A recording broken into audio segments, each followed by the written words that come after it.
Si tu as l'impression que tes prières pour l'argent restent sans réponse, que tes efforts ne produisent pas les résultats que tu espérais, il est temps de te demander une chose, est-ce que tu sais vraiment comment activer la bénédiction financière selon la sagesse biblique? Beaucoup prient, donnent, travaillent, mais passent à côté de principes fondamentaux. Et si ce n'était pas une question de manque de foi, mais de manque de compréhension des attentes de Dieu sur la façon de gérer, semer et multiplier les ressources qu'il te confie? Pose-toi cette question, sais-tu pourquoi certaines personnes prospèrent rapidement tandis que d'autres, pourtant pieuses et travailleuses, stagnent depuis des années? Avant de continuer, si tu veux tirer le maximum de cette vidéo, abonne-toi à la chaîne maintenant et aime la vidéo. Ce que tu vas découvrir ici n'est pas enseigné partout et peut réellement changer la manière dont tu expérimentes la prospérité. La première étape pour activer la bénédiction financière est de reconnaître que Dieu ne bénit jamais le désordre. Beaucoup de croyants demandent l'abondance, mais leurs finances sont mal organisées, impulsives ou marquées par l'incohérence. Dieu mesure la fidélité et la discipline avant de multiplier. Matthieu 25 verset 21 nous montre que le maître félicite le serviteur fidèle et prudent dans les petites choses avant de lui confier beaucoup. Es-tu fidèle et discipliné dans la gestion de ce que tu possèdes actuellement? La deuxième étape est la semence. La Bible enseigne que tout ce que tu veux recevoir doit d'abord être semé. Semer n'est pas seulement donner de l'argent, c'est investir avec intention, avec plan et avec foi. Luc 6 verset 38 précise que donner généreusement ouvre la porte à une récolte plus grande. Beaucoup refusent de semer correctement parce qu'ils ont peur de manquer, mais l'attitude biblique est inverse, semer, même dans l'incertitude, attire la multiplication. Te demandes-tu si tu sèmes suffisamment pour recevoir ce que tu désires? Une autre étape clé est l'obéissance aux principes divins. La bénédiction ne peut pas être activée si les principes de Dieu sont ignorés. Cela inclut l'honnêteté, la diligence, la maîtrise de soi et la planification. Beaucoup veulent les résultats sans appliquer les règles de Dieu. Jacques 1 verset 25 dit que l'homme qui met en pratique la parole est comme un homme qui construit sa maison sur le roc. Es-tu prêt à mettre en pratique les enseignements bibliques dans tes finances ou continues-tu à espérer que la bénédiction arrive sans effort réel? Dieu attend également que tu développes une vision claire. La bénédiction financière n'arrive jamais dans le chaos ou la confusion. Elle est toujours le fruit d'une direction précise, d'objectifs clairs et d'une compréhension de l'usage que tu feras de ce que tu recevras. Proverbe 16 verset 3 rappelle, « Remets tes œuvres à l'Éternel, et tes projets réussiront. » Quelle est ta vision financière et es-tu prêt à aligner tes actions avec elle? La foi est une autre composante essentielle. La bénédiction se manifeste lorsque la foi est active, pas seulement verbale. Il ne s'agit pas seulement de croire que Dieu peut te bénir, mais d'agir selon cette croyance. La foi sans action est morte. Combien de fois as-tu prié pour la prospérité sans appliquer les principes de discipline, de planification et de semence que Dieu enseigne? Dieu attend aussi que tu développes la patience et la persévérance. La bénédiction biblique n'est pas toujours immédiate. Beaucoup abandonnent au premier obstacle, mais la multiplication arrive souvent après la constance. Galates 6 verset 9 dit, « Ne nous lassons pas de faire le bien, car nous moissonnerons au temps convenable si nous ne nous relâchons pas. » Es-tu patient et persévérant ou abandonnes-tu dès que les résultats tardent? Enfin, la dernière étape de cette première partie est l'alignement du cœur. Dieu ne bénit pas ceux qui poursuivent l'argent pour de mauvaises raisons. L'intention est essentielle. La richesse doit être vue comme un moyen de servir, de bâtir et de bénir, et non comme une fin ou un symbole de pouvoir. Proverbe 3 verset 9 rappelle d'honorer l'Éternel avec ses biens pour recevoir l'abondance véritable. Pourquoi veux-tu la prospérité et à quoi servira-t-elle dans ta vie et celle des autres? Cette première partie pose les bases de la compréhension. Activer la bénédiction financière selon la Bible n'est pas une question de chance ou de prière isolée, mais de discipline, de semence, de vision, de foi, de patience et d'intention pure. Si tu appliques ces principes, tu transformeras radicalement la manière dont tu expérimentes l'argent et la bénédiction dans ta vie. La suite explorera comment mettre en pratique ces étapes dans ton quotidien pour réellement activer la bénédiction et multiplier tes ressources selon la sagesse biblique. Beaucoup de chrétiens prient chaque jour pour l'abondance, mais leurs prières restent sans réponse. Tu es peut-être dans cette situation aujourd'hui, et tu te demandes, pourquoi? Pourquoi certains prospèrent rapidement, alors que toi tu sembles stagner malgré la foi, les efforts et les dons que tu offres? La réponse n'est pas toujours un manque de foi, mais souvent un manque de compréhension de la manière dont Dieu veut que nous gérions et activions la bénédiction. La Bible nous enseigne que la richesse n'est pas un hasard et qu'elle est liée à la discipline, à la sagesse et à l'obéissance aux lois divines. Avant de continuer, prends un instant pour t'abonner à la chaîne et aimer la vidéo. Ces actions sont simples mais elles soutiennent notre travail et te permettront de rester connecté à des enseignements qui peuvent transformer ta vie. Maintenant, plongeons dans la deuxième étape pour activer la bénédiction financière, la maîtrise de soi et la gestion sage de ce que Dieu t'a confié. Beaucoup de croyants échouent parce qu'ils vivent dans l'impulsivité et le désordre. Ils dépensent plus qu'ils ne reçoivent, s'endettent sans plan et s'attendent à ce que Dieu comble toutes les lacunes. Mais la parole de Dieu est claire, la prospérité commence par la sagesse dans la gestion de ce que tu possèdes déjà. Proverbe 21 verset 20 dit, « Il y a des trésors précieux et de l'huile dans la demeure du sage, mais l'homme insensé les engloutit. » Es-tu un sage ou un insensé dans la manière dont tu gères ton argent aujourd'hui? La discipline financière est fondamentale. Beaucoup pensent qu'un emploi stable suffit à garantir la sécurité, mais la Bible nous montre que la stabilité véritable vient de la diversification, de la planification et de la prudence. Ecclésiaste 11 verset 2 conseille de partager son pain à plusieurs endroits car l'avenir est incertain. Cela s'applique aujourd'hui à la diversification des revenus, à l'investissement et à la création de multiples sources de provision. Combien de sources de revenus as-tu réellement? Dépendre d'un seul salaire te rend vulnérable aux crises et aux imprévus. Un autre point crucial est la semence et la générosité. Dieu bénit ceux qui donnent avec un cœur sincère. Luc 6 verset 38 précise, « Donnez, et il vous sera donné. » Beaucoup de croyants refusent de semer par peur de manquer, mais la loi divine est inversée, semer ouvre la porte à la multiplication. As-tu semé récemment avec foi et intention ou gardes-tu tout pour toi par crainte ou par égoïsme? L'obéissance aux principes divins ne se limite pas à donner. Elle inclut aussi la diligence, la planification et le travail honnête. Jacques 1 verset 25 compare l'homme qui met en pratique la parole de Dieu à celui qui construit sa maison sur le roc. Es-tu fidèle dans ton travail et tes projets, ou la paresse et la procrastination freinent-elles la bénédiction? La vision est un autre pilier essentiel. Dieu bénit ceux qui savent ce qu'ils veulent faire avec leurs ressources. Proverbe 16 verset 3 dit, « Remets tes œuvres à l'Éternel, et tes projets réussiront. » Cela signifie que chaque projet, chaque investissement ou chaque activité que tu engages doit être planifié, aligné sur des principes divins et porté par une intention de bénir et non de satisfaire seulement ton ego. Quelle est ta vision financière et es-tu prêt à l'aligner avec la volonté de Dieu? La foi active est également indispensable. Croire que Dieu peut te bénir est une chose, mais agir selon cette foi en est une autre. La multiplication ne se produit pas par des prières isolées, mais par la combinaison de foi et d'action. Combien de fois as-tu attendu la bénédiction sans agir? Combien de talents ou d'opportunités as-tu laissé dormir par peur ou par doute? Dieu valorise également la patience et la constance. La bénédiction peut se manifester immédiatement, mais le plus souvent, elle arrive après la persévérance. Galates 6 verset 9 nous encourage à ne pas nous lasser de faire le bien, car nous moissonnerons au temps convenable. Es-tu capable de persévérer dans tes efforts malgré les échecs temporaires ou abandonnes-tu dès que la récompense tarde à arriver? La pureté du cœur est un facteur que beaucoup négligent. Dieu ne bénit pas ceux dont les intentions sont corrompues par l'avidité, la jalousie ou l'orgueil. Proverbe 3 verset 9 enseigne, « Honore l'Éternel avec tes biens. » L'objectif de la richesse n'est pas l'accumulation personnelle, mais l'opportunité de servir, de bénir les autres et de contribuer à l'œuvre de Dieu. Quel est ton véritable objectif avec l'argent que tu cherches à obtenir?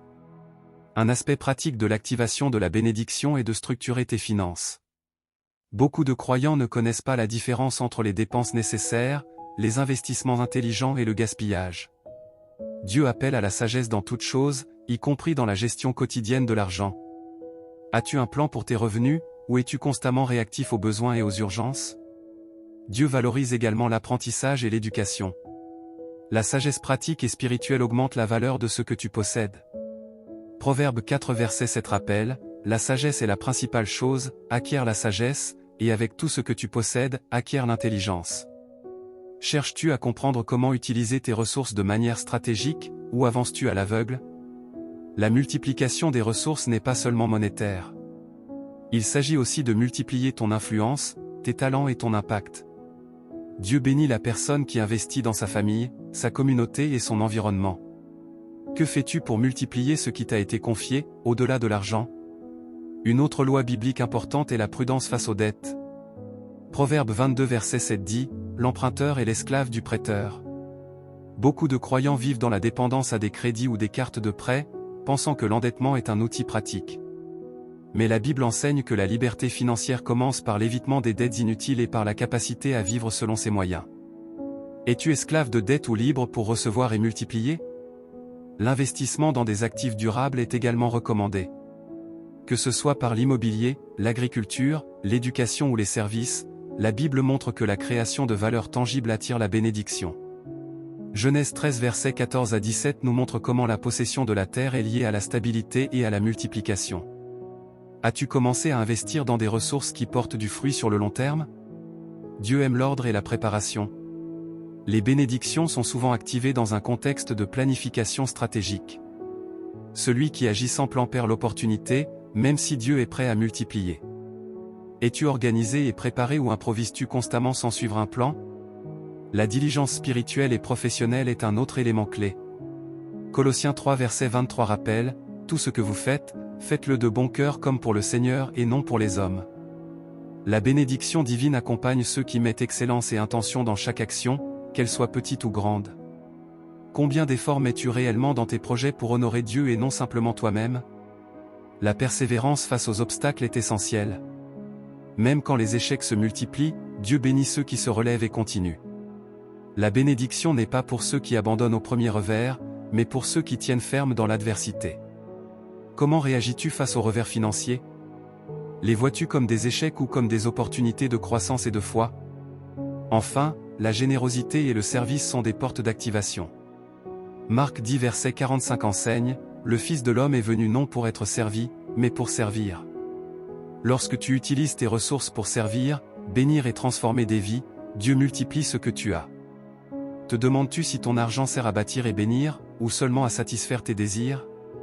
Si tu appliques ces principes de manière cohérente, discipline, semence, obéissance, vision, foi, patience, pureté, prudence et service, tu commences à activer la bénédiction financière que Dieu promet. Ce n'est pas une recette magique instantanée, mais un chemin éprouvé qui transforme ta vie sur le long terme. Beaucoup de chrétiens se plaignent de stagnation financière malgré des efforts constants, des prières régulières et des dons généreux. Pourtant, la Bible révèle que la bénédiction divine ne dépend pas uniquement de la foi exprimée dans les paroles, mais de l'alignement complet du cœur, des actions et de la discipline sur les principes de Dieu. As-tu déjà pris un moment pour examiner si ta gestion financière, tes décisions quotidiennes et tes priorités reflètent vraiment ce que Dieu attend de toi? Si tu ne fais pas cet examen, il est possible que tu pries pour quelque chose que tu ne peux pas recevoir tant que certaines lois divines ne sont pas respectées. L'une des premières clés pour activer la bénédiction financière est la compréhension de la semence et de la moisson.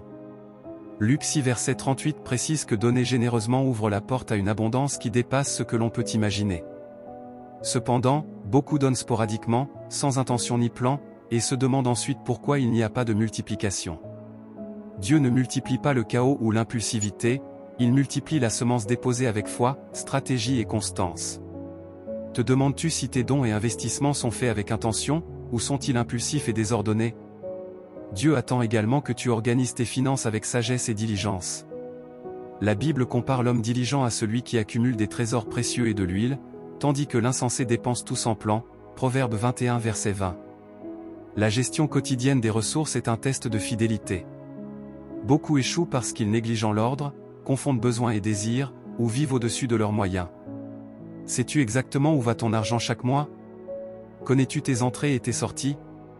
La précision et la maîtrise sont des piliers essentiels pour attirer la bénédiction.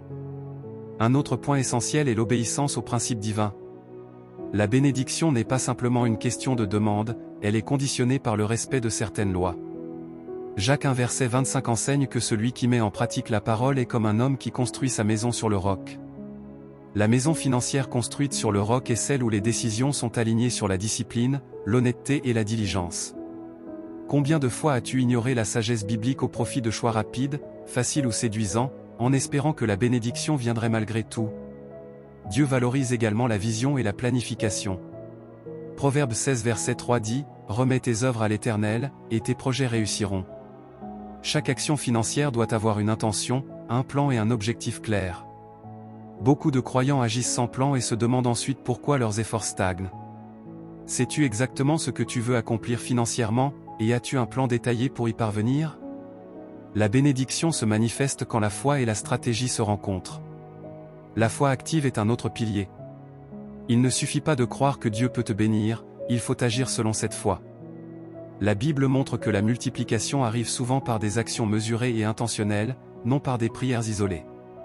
Combien d'opportunités as-tu laissé passer parce que tu n'as pas osé agir ou investir avec foi? La foi pratique implique de prendre des décisions audacieuses mais prudentes, toujours alignées sur la sagesse divine. La patience et la persévérance sont des facteurs souvent sous-estimés. Galates 6 verset 9 encourage à ne pas se lasser de faire le bien, car la récolte vient au temps convenable. Beaucoup abandonnent trop tôt.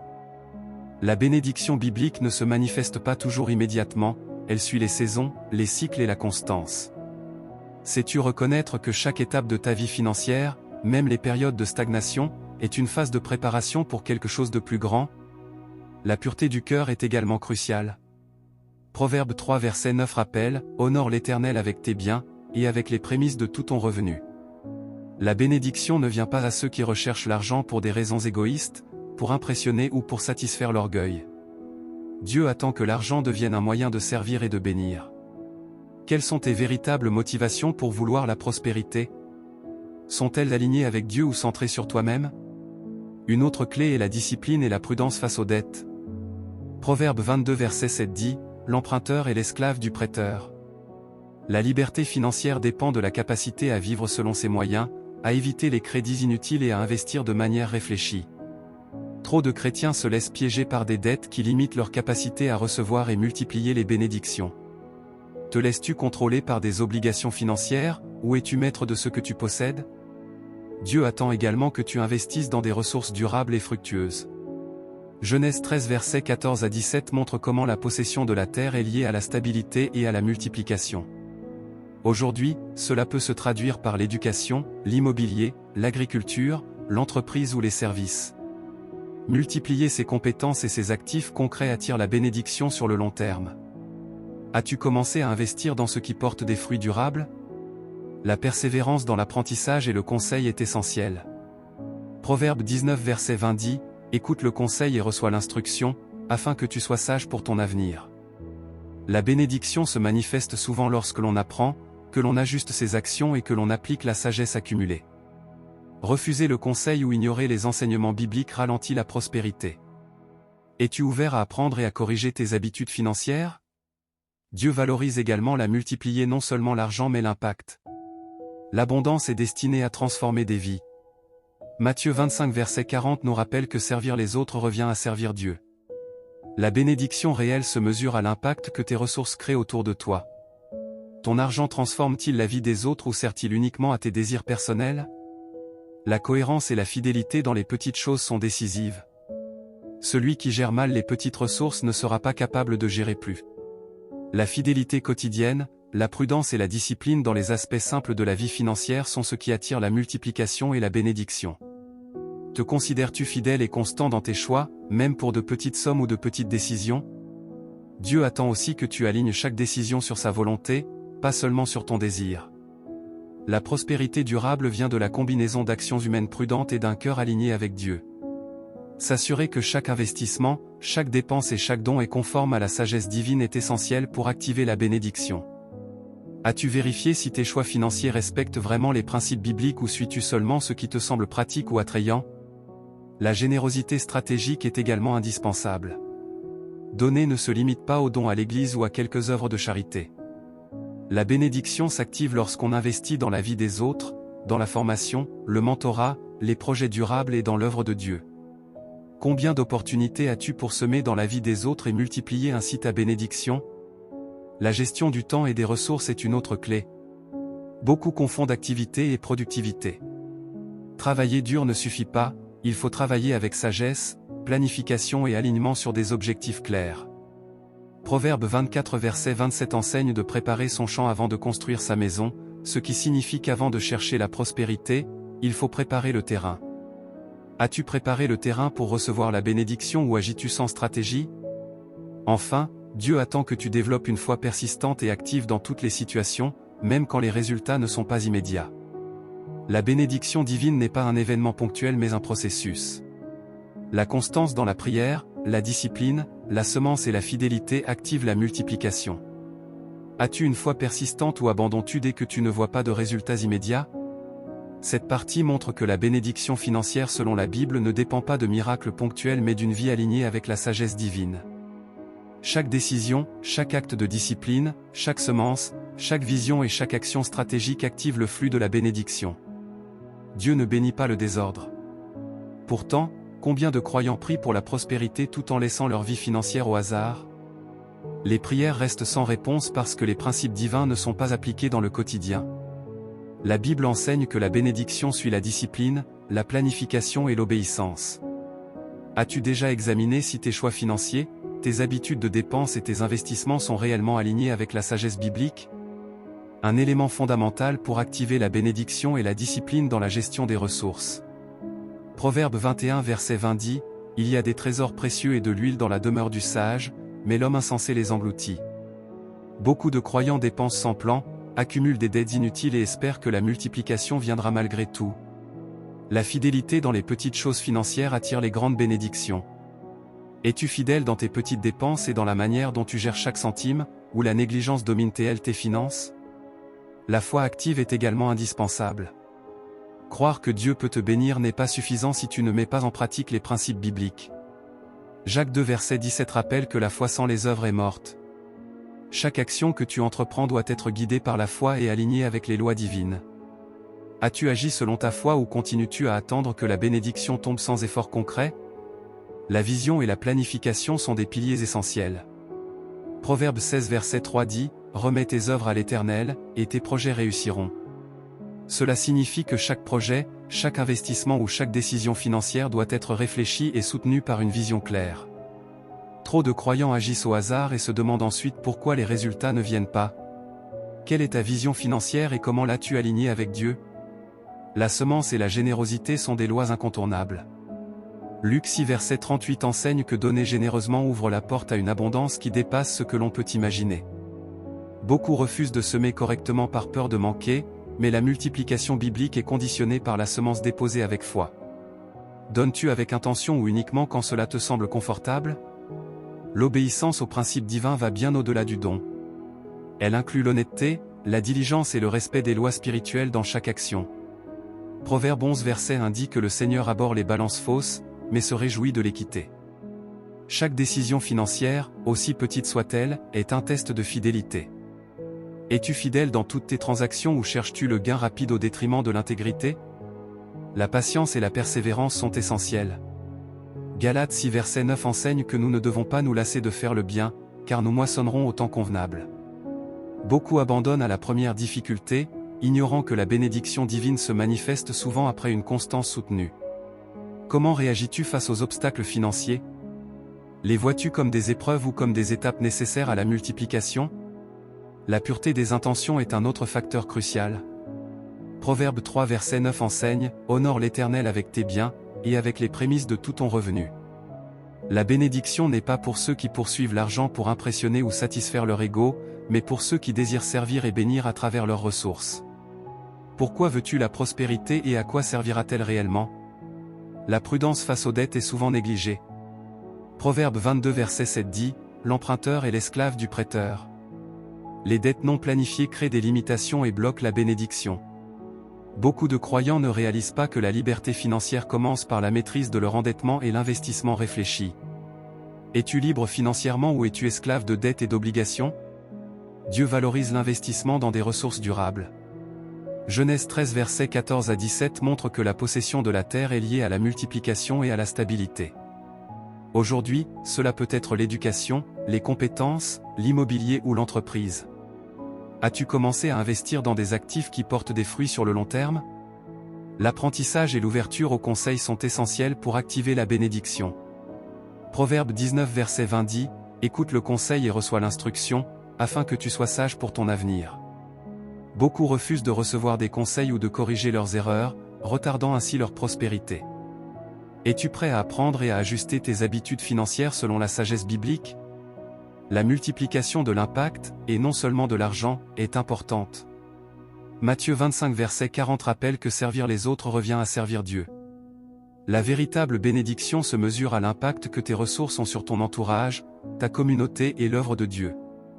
Utilises-tu ton argent pour transformer des vies ou seulement pour toi-même?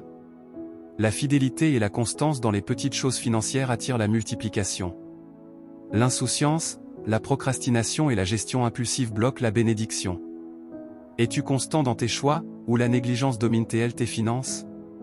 Dieu attend également que tu alignes tes décisions sur sa volonté, et pas seulement sur tes désirs. Chaque investissement, chaque dépense et chaque don doit être vérifié à la lumière des principes bibliques. As-tu pris le temps de vérifier si tes choix sont en accord avec la sagesse divine ou avances-tu aveuglément? La générosité stratégique complète ce tableau.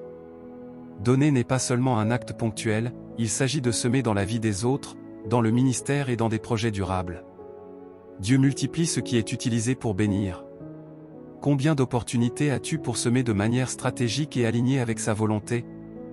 La gestion du temps et des priorités est une autre clé. Travailler dur ne suffit pas, il faut travailler avec intention, planification et alignement sur des objectifs clairs. Proverbe 24 verset 27 enseigne, prépare ton champ avant de bâtir ta maison. As-tu préparé le terrain ou agis-tu de manière improvisée? Enfin, la foi persistante est indispensable. La bénédiction biblique se manifeste dans le temps et par la constance. Même quand les résultats tardent, il faut continuer à appliquer les principes, à semer, à planifier et à agir avec discipline et foi. Es-tu capable de rester fidèle même lorsque tu ne vois pas encore la récolte? Cette partie montre que la bénédiction financière n'est pas le fruit du hasard, ni des prières seules. Elle résulte d'une vie alignée avec les principes divins, discipline, semence, vision, foi active, patience, pureté des intentions, prudence, fidélité et service. Tout ce que tu fais aujourd'hui dans tes finances peut préparer la récolte de demain. Beaucoup de chrétiens passent leur vie à demander la bénédiction financière sans jamais comprendre ce que Dieu attend réellement. Prier pour la prospérité est une étape, mais la Bible est claire, la multiplication divine ne se manifeste pas dans le vide. Il ne suffit pas de vouloir recevoir, il faut agir selon des principes précis, appliquer la discipline, semer avec foi, gérer avec sagesse et aligner ses intentions avec celles de Dieu. Combien de prières restées sans réponse sont dues à l'ignorance de ces principes? Combien de talents n'ont jamais été utilisés par peur, paresse ou manque de stratégie? Un point fondamental pour activer la bénédiction est la fidélité dans les petites choses. Matthieu 25 verset 21 montre que le Maître félicite le serviteur fidèle et prudent dans les petites choses avant de lui confier beaucoup. Trop de chrétiens négligeant la gestion de ce qu'ils possèdent déjà, gaspillant ressources et opportunités, et s'étonnent ensuite que les bénédictions majeures n'arrivent jamais. Es-tu fidèle dans ce que tu as déjà ou attends-tu que Dieu te donne davantage avant de montrer ta loyauté? La discipline dans la gestion quotidienne des finances est une autre clé. Proverbe 21 verset 20 enseigne que l'homme sage accumule des biens précieux et de l'huile, tandis que l'insensé dépense tout. Trop de croyants vivent au-dessus de leurs moyens, endettés, sans planification, pensant que Dieu comblera le vide. Mais la prospérité selon la Bible commence par la maîtrise de soi et la prudence. Es-tu discipliné dans tes dépenses ou tes finances sont-elles gouvernées par l'impulsivité? La semence et la générosité intentionnelle ouvrent la voie à la multiplication. Luc 6 verset 38 précise que donner généreusement entraîne un retour abondant. Mais il ne s'agit pas de dons occasionnels ou de gestes impulsifs, la semence doit être déposée avec foi, plan et régularité. As-tu semé dans la bonne direction ou as-tu conservé tout pour toi par peur ou égoïsme? L'obéissance aux principes divins ne peut être ignorée. Proverbe 11 verset 1 dit que Dieu abhorre les balances fausses mais se réjouit de l'équité. Chaque transaction, chaque décision financière, même la plus petite, est évaluée. La bénédiction ne se manifeste pas là où règne la tromperie, le compromis ou l'avidité. Es-tu honnête dans toutes tes affaires ou cherches-tu à obtenir rapidement ce que tu désires au détriment de l'intégrité? La foi active et la planification stratégique sont des piliers indissociables. Proverbe 16 verset 3 enseigne, « Remets tes œuvres à l'Éternel, et tes projets réussiront. » La multiplication ne se produit pas seulement par la prière, mais par une combinaison d'actions guidées par la foi et de planification basée sur la sagesse divine. Combien d'opportunités as-tu manqué parce que tu n'as pas agi avec audace et discernement? La patience et la persévérance sont également indispensables. Galates 6 verset 9 encourage à ne pas se lasser de faire le bien, car la moisson vient au temps convenable. Beaucoup abandonnent au premier obstacle, ignorant que la bénédiction arrive souvent après la constance et le respect des saisons divines. Es-tu capable de tenir ferme dans tes projets financiers même quand les résultats tardent? La pureté des motivations est un autre critère. Proverbe 3 verset 9 enseigne, honore l'Éternel avec tes biens. La bénédiction ne peut être activée si ton cœur recherche la gloire, l'orgueil ou la satisfaction personnelle au lieu de servir Dieu et les autres. Pourquoi désires-tu la prospérité et à quoi servira-t-elle dans ta vie et celle des autres? La prudence et la liberté par rapport aux dettes est essentielle. Proverbe 22 verset 7 dit, l'emprunteur est l'esclave du prêteur. L'endettement non maîtrisé bloque la multiplication et crée des limitations. Es-tu esclave de dettes ou maîtrises-tu tes finances pour recevoir pleinement la bénédiction? Investir dans des ressources durables et fructueuses est aussi crucial. Genèse 13 versets 14 à 17 illustre comment la possession de la terre mène à la stabilité et à la multiplication. Aujourd'hui, cela inclut l'éducation, l'immobilier, les entreprises et les compétences stratégiques. As-tu commencé à investir dans des domaines qui portent des fruits sur le long terme ou dilapides-tu tes ressources dans l'immédiat? L'ouverture à l'apprentissage et au conseil est un autre principe biblique. Proverbe 19 verset 20 rappelle, écoute le conseil et reçois l'instruction, afin que tu sois sage pour ton avenir. Ignorer les conseils spirituels ou financiers bloque la croissance.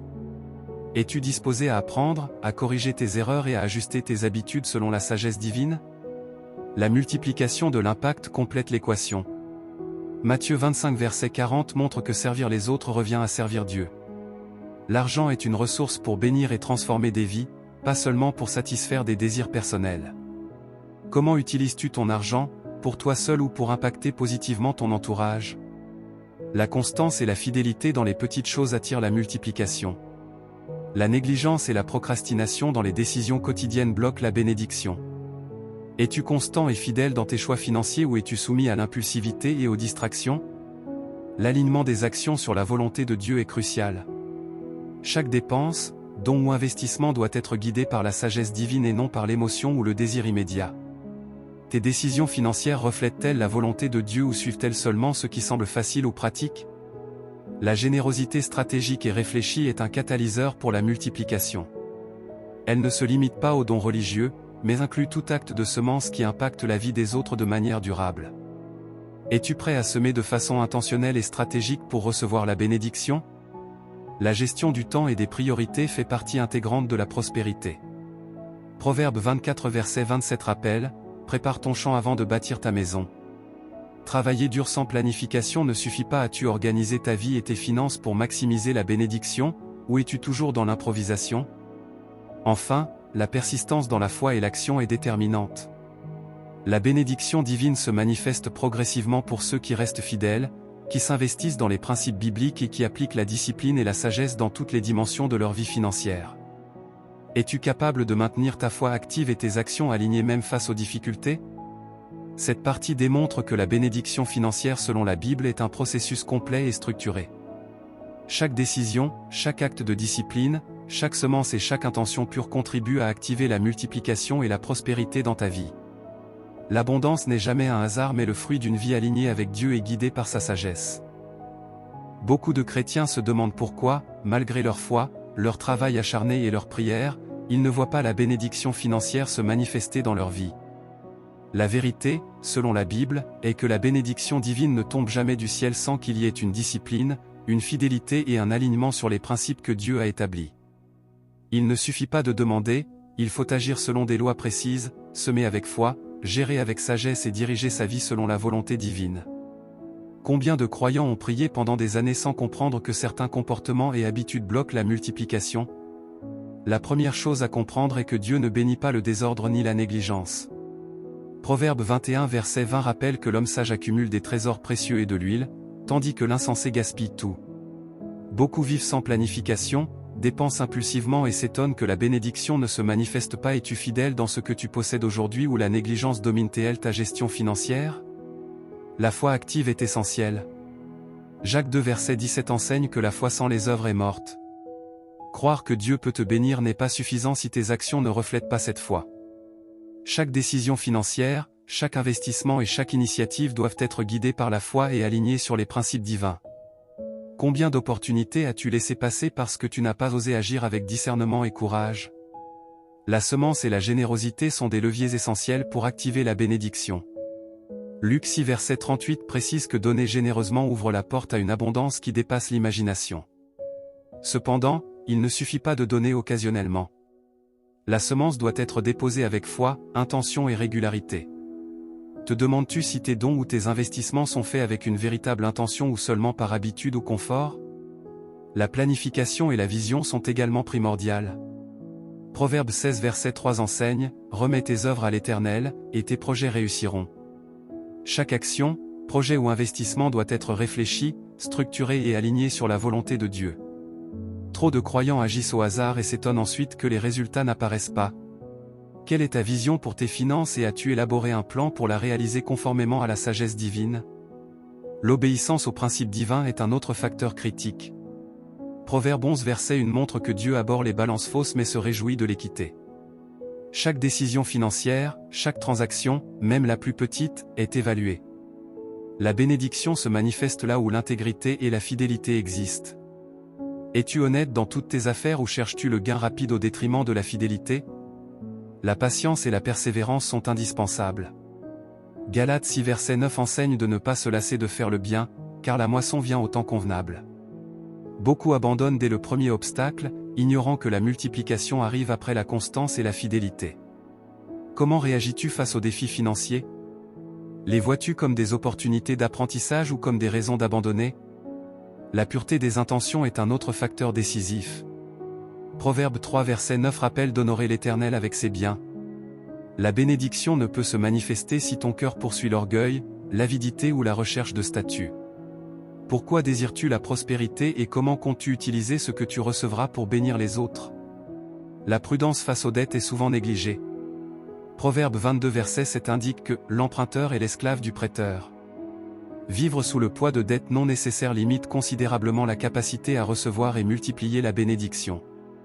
Es-tu maître de tes finances ou es-tu dominé par des obligations qui freinent ta croissance? Investir dans des ressources durables est essentiel. Genèse 13 versets 14 à 17 montre que la possession de la terre apporte stabilité et multiplication. Aujourd'hui, investir dans l'immobilier, l'éducation, les compétences ou des entreprises productives est une manière de semer dans ce qui portera des fruits sur le long terme. As-tu commencé à investir dans ce qui est réellement durable ou gaspilles-tu tes ressources sur l'instantané? L'apprentissage et la réceptivité aux conseils sont également indispensables. Proverbe 19 verset 20 dit, « Écoute le conseil et reçois l'instruction, afin que tu sois sage pour ton avenir. » Refuser le conseil ou ignorer la correction bloque la prospérité. Es-tu prêt à recevoir et appliquer la sagesse, même quand elle remet en question tes habitudes?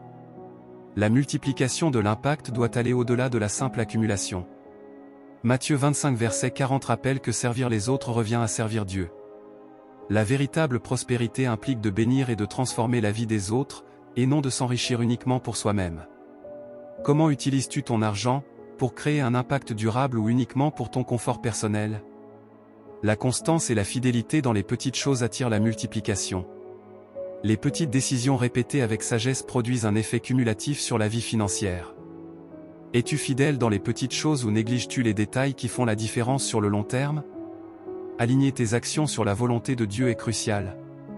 Chaque dépense, don et investissement doit être vérifié à la lumière de sa sagesse. Tes choix reflètent-ils ces principes ou es-tu guidé seulement par le désir immédiat et la facilité? La générosité réfléchie et stratégique est un catalyseur pour activer la bénédiction. Donner et investir dans la vie des autres de manière intentionnelle déclenche la multiplication. Es-tu prêt à semer stratégiquement pour voir les résultats se manifester? La gestion du temps et des priorités est un autre aspect fondamental. Travailler dur ne suffit pas, il faut travailler avec planification et alignement sur les objectifs. Proverbe 24 verset 27 rappelle que l'on doit préparer son champ avant de bâtir sa maison. As-tu préparé ton terrain ou continues-tu à agir de manière improvisée? La persistance dans la foi et l'action est la dernière clé. La bénédiction divine se manifeste progressivement pour ceux qui restent fidèles, disciplinés et obéissants aux principes bibliques. Es-tu capable de continuer à appliquer ces principes même lorsque les résultats tardent ou les obstacles semblent insurmontables? Cette 6e partie clôture la série et rappelle que la bénédiction financière selon la Bible n'est jamais un hasard. Elle résulte d'une vie alignée avec Dieu, disciplinée, fidèle, généreuse, stratégique et persistante. Chaque décision quotidienne, chaque acte de discipline, chaque semence et chaque intention pure sont des leviers qui activent la multiplication. Appliquer ces principes transforme non seulement tes finances mais aussi ton impact sur les autres et la réalisation de ta vision divine.